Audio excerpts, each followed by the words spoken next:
Magandang araw mga kaibigan. Ito po ang update tungkol sa ginaganap ngayon na Quadcom hearing. Kanina, good news dahil linif up na ng Quadcom ang contempt order kay General Wilkins Villanueva. Ibig sabihin, malaya na po ang retiradong general, dating PIDEA chief. Ang malungkot, kay Colonel Hector Grijaldo. Ito ang ABS-CBN News posted 44 hours ago. Sabi dito, just in, the House Quad Committee approved the motion to once again cite and contempt Police Colonel Hector Grijaldo for refusal to answer relevant questions. The mega panel also approved the motion to transfer Grijaldo to Quezon City Police District Station 6 to serve his detention. So, yun po, ini-invoke ni Colonel Grijaldo yung kanyang right against self-incrimination, kaya hindi siya nakakasagot, hindi siya sumasagot sa mga tanong ng mga kay may So, yun po, hindi siya sumasagot sa mga tanong, kaya ayun, nag-motion to once again cite and contempt. So, kawawa si Colonel Grijaldo. So, dati, doon siya nakakulong sa detention facility ng House of Representatives. Ngayon, na-approve yung motion na doon na lang siya ikukulong sa Quezon City Police District Station 6. So medyo mas mahirap na ito ngayon dahil ang alam ko mas maganda ang detention facility sa House of Representatives. Dito sa Quezon City Station 6, baka mas mahirap na ang kalagayan dito. Mas masikip, mas crowded siguro. So, yun po ang kalagayan ni Colonel Hector Grijaldo. Akala ko marirelease na rin siya ngayon eh. Kaya lang, wala tayong magawa. Ayaw niyang sumagot sa mga tanong ng mga kongresista, kaya itutuloy. Once again, hindi ko maintindihan itong once again cite and contempt. Ibig bang sabihin nito is na lift up na yung una niyang cite and contempt? Malay na siya ngayon. Another motion na i-cite and contempt siya, kaya ito, tuloy-tuloy ang kanyang pagkakulong, ano?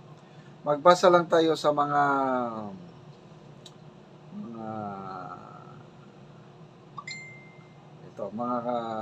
comments.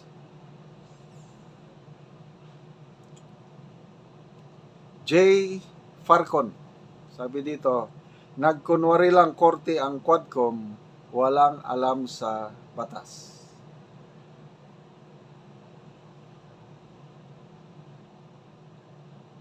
Ronnie Karingal Magbuhos, papaano sasagot yan? Halos ayaw nyo pakinggan ang sinasabi niya. Ayaw nyo patapusin magsalita, lalo na kung hindi pabor sa inyo ang sagot, tapos iko-contempt nyo agad. Tandaan nyo, hindi korte ang Kongreso. Ferdinand Vallejos, sabi niya, wala nang ginagawang batas, puro imbestiga na lang, kahit hindi napatunayan na may kasalanan, contempt agad. Luisito Banyes, Akala ko ba protektado ng PNP leadership ang mga tao nila? Quadcom na pala ang batas ngayon.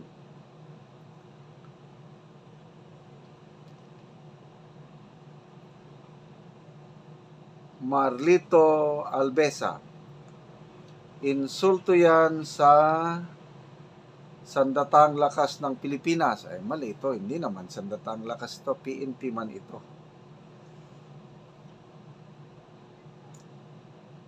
Chuck Saints, wala na kayong alam kundi contempt.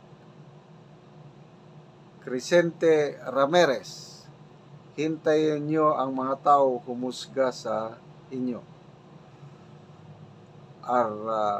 Arcele Buka ni Savid, may araw din sisikat, weather lang yan.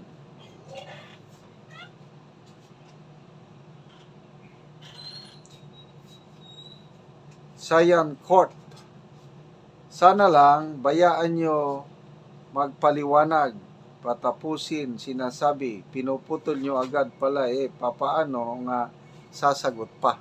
So, ganun pa lang nangyari. Lerans Fernandez, sabi niya, grabe, hindi pa natapos yung investigasyon, same person pa rin tinatanong, same person pa rin kinukontempt para mailihis yung ginagawa ng BBM at Romualdez harap-harapan. Okay. Anyway, ayan, kapangyarihan ng committee mag-cite in contempt. Basta ako, maligaya ako at nakalabas na si General Wilkins Villanueva. So dito kay Colonel Grijaldo, sana tatagan pa niya ang kanyang panindigan at lilipas din yan. Okay, mga kaibigan, salamat sa inyong panonood sa ating channel. Yung income natin sa panonood nyo sa ating mga videos, itinutulong natin ito sa mga kawawang tribong Talaandig sa Bukidnon. Karamihan sa kanila, sira-sira na ang kanilang mga bahay o walang bahay, nakikitira lang sa kanilang mga magulang. Kaya ang ginagawa natin, every month, bumibili tayo ng mga yero at pako. Bawat pamilya na yung nangangailangan ng tulong, binibigyan natin ng 10 yero at 10 piraso ng yero. 10 feet ang kahaba.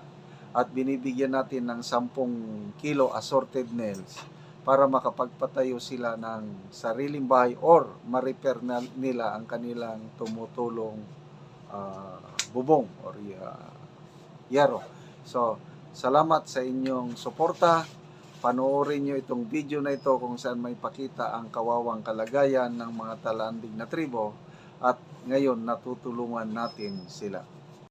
Pud ni nga balay nga dugay na pud ni nga siya makita gani nga bisan ang gikuan diri sa ibabaw nangabali na tungod kay dugay na lagi kaayo og ang ngero ani og ang dingding nga kuan na tungod na sa kadugayon na ani. So naa ang tag-iya din ng balay nga mga tigulang na pud sila, nagantos in taon sila sa tulo o karon akong gi-video aron nga makita ang ilang balay nga siya mo ni ang diri sa gawas nga bahin sa ilang balay makita nga kita gani ang ilang balay gyud guba na gyud